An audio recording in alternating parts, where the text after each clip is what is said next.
హిందూ సంప్రదాయంలో గుడికి వెళ్ళినా ఇంట్లో పూజ చేసినా ఖచ్చితంగా కొబ్బరికాయ కొట్టడం ఒక ఆచారంగా వస్తుంది. అసలెందుకు కొబ్బరికాయ కొట్టాలి, దాని వెనక ఉన్న పరమార్థం ఏమిటి అని ఆలోచిస్తే కొబ్బరికాయ మీద ఉండే పీచును జుట్టుగా, కొబ్బరికాయను మనిషి శరీరంగా, అందులో ఉండే నీరును మన రక్తంగా చెప్పి కొబ్బరికాయ కొట్టిన తర్వాత వచ్చే కొబ్బరిని మనసుగా భావించి దేవుడి ముందు నివేదిస్తే మనిషిలో ఉండే రాగద్వేషాలన్నీ తొలగిపోతాయని భక్తులు గట్టిగా నమ్ముతారు. అందుకే ఖచ్చితంగా భగవంతుని దర్శించే సమయంలో ఇలా కొబ్బరికాయ కొడతారు. ఇక ఇప్పుడు అసలు విషయంలోకి వద్దాం. ఇలా కొబ్బరికాయ కొట్టినప్పుడు అది చెడిపోతే అపచారమా, అనర్థమా, దేనికి సంకేతమని మనలో చాలామంది భయపడిపోతుంటారు. ఇది మనకు కూడా కొన్నిసార్లు అనుభవంలోకి వచ్చి ఉంటుంది. ఒకవేళ కొబ్బరికాయ కొడితే అది తెల్లగా మెరిసిపోతున్నా, నీళ్లు తీయగా ఉన్నా దాన్ని ఎంతో సానుకూల దృక్పథంతో తీసుకొని సంతోషపడుతుంటాం. అదే సమయంలో ఒకవేళ కొబ్బరికాయ చెడిపోతే కంగారు పడిపోతుంటాం. ఏదో అశుభం జరుగుతుందేమోనని అంతరంగంలో అలజడి కూడా మొదలవుతుంది. అసలింతకీ కొబ్బరికాయ చెడిపోతే అపచారమా, అశుభమా, అనర్థమా తెలుసుకుందాం. అలాగే కొబ్బరికాయ కొట్టే విధానం ఎప్పటి నుంచి మొదలైందో కూడా చూద్దాం. కొబ్బరికాయ పగిలే విధానం మీద కూడా మనలో ఎన్నో భయాందోళనలు ఉన్నాయి. కొబ్బరికాయ వంకరగా పగిలితే అపచారం ఏమీ కాదు, భయపడాల్సిన అవసరమే లేదు. ఎందుకంటే కొబ్బరికాయ కొట్టే విధానం సరిగా తెలిసి ఉండకపోతే ఇలా జరుగుతుంది.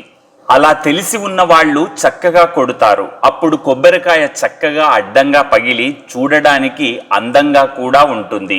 కొబ్బరికాయ సమానంగా పగలడం జరిగితే మనసులో ఉన్న ధర్మబద్ధమైన కోరిక తొందరలోనే నెరవేరుతుందని పెద్దలు చెబుతుంటారు.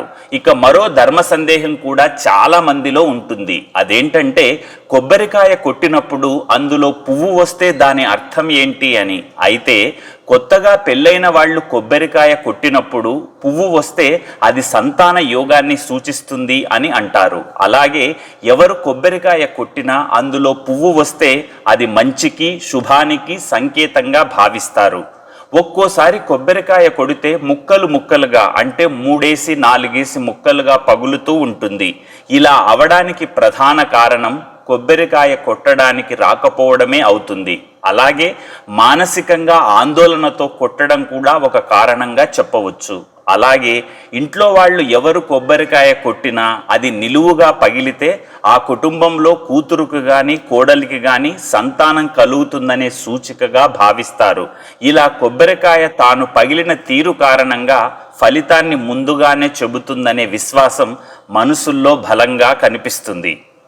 అందుకే పెద్దలు చెబుతూ ఉంటారు, కొబ్బరికాయ కొట్టేటప్పుడు మనసుని భగవంతుని మీద లగ్నం చేసి పరిపూర్ణమైన భక్తి విశ్వాసాలతో కొట్టాలని. అలా చేసినట్టయితే అప్పుడు కొబ్బరికాయ ఎలా పగిలినా వీళ్లకు ఎలాంటి కంగారు ఉండదు, భయం అంతకన్నా ఉండదు.